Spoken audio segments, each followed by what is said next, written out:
এটি বরফে জমে থাকা সবচেয়ে ভয়ঙ্কর জিনিস। বিপজ্জনক প্রাণী থেকে শুরু করে বরফে জমে থাকা গুহামানব পর্যন্ত বরফে জমে থাকা সবচেয়ে রহস্যময় আবিষ্কারগুলো জানতে পারবেন আজকের এই ভিডিওতে। তাই অনুরোধ থাকবেন শেষ পর্যন্ত দেখার জন্য। আর এখন যারা চ্যানেলটি সাবস্ক্রাইব করেনি তারা দ্রুত করে দিন।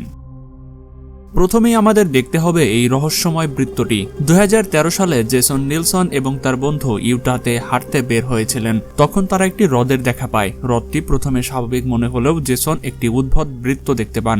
বরফে অনেকগুলো এমন অদ্ভুত গর্ত ছিল যা ট্রিপোফোবিয়া আছে এমন যে কাউকে আতঙ্কিত করতে পারে। ছোট ছোট গর্তগুলো এটিকে কিছু আনসেটেলিং এলিয়েনের বাসার মতো দেখাচ্ছিল। কেন্দ্রের এই বৃত্তটি একে একটি বিশাল চোখের মতো মনে করাচ্ছিল।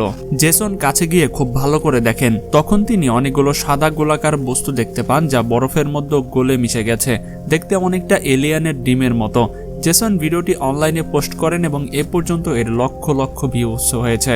দীর্ঘদিন ধরে কেউই বুঝতে পারেনি যে এটি আসলে কি, যতক্ষণ না এই মেয়েটি সামনে এসে বলল যে সে এর জন্য দায়ী। সে একটি শিল্প প্রকল্পের জন্য জ্যামিতিক নকশাটি তৈরি করেছিলেন। কিন্তু সেই সাদা গোলাকার বস্তুগুলো কি ছিল?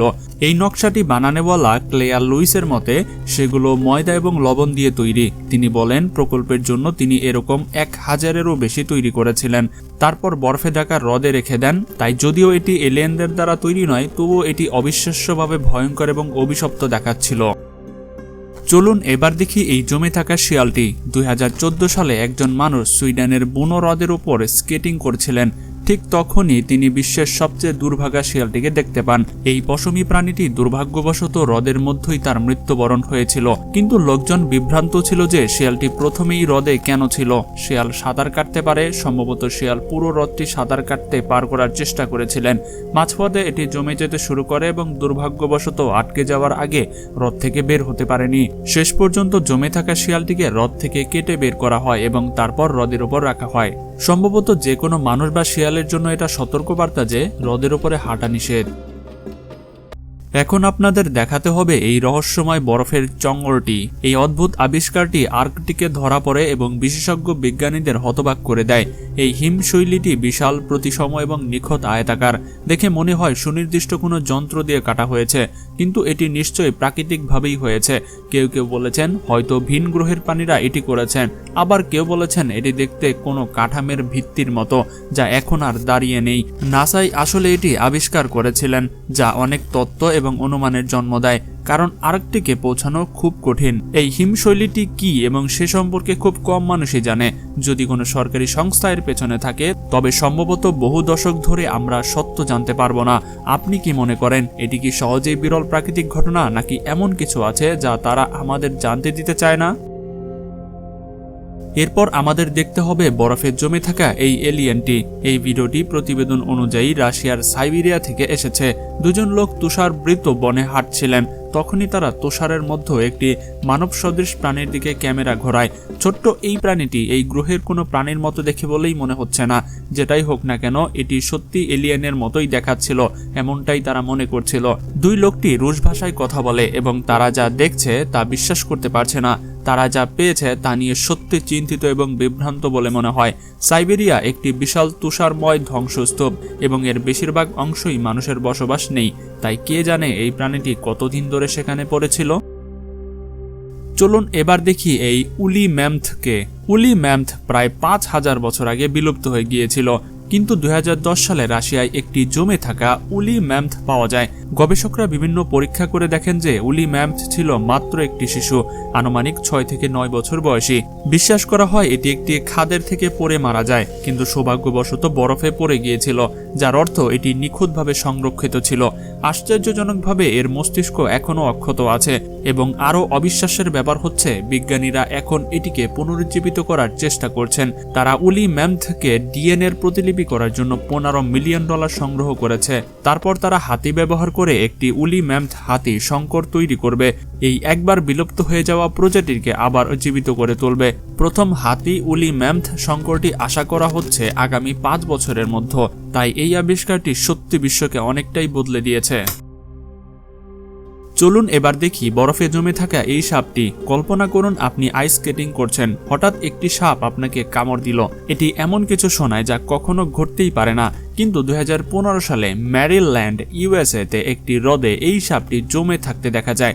সাপটি বরফে আটকা পড়েছিল কিন্তু বেরিয়ে আসতে সক্ষম হয়েছিল। তারপর এটি ধীরে ধীরে ক্যামেরার দিকে এগিয়ে যায় এবং সাপেরা শীতল রক্তযুক্ত প্রাণী, কিন্তু তারা সাধারণত ঠান্ডা তাপমাত্রায় বাঁচতে পারে না। সাপটি সম্ভবত শীতনিদ্রায় ছিল এবং কোনোভাবে বিরক্ত হয়েছিল, তাই আমি শনাক্ত করতে পারছি না যে এটি কোন প্রজাতির সাপ, তবে সম্ভবত এত বড় আকারের কোনো সাপের সাথে উচ্ছৃঙ্খলতা না করাই ভালো।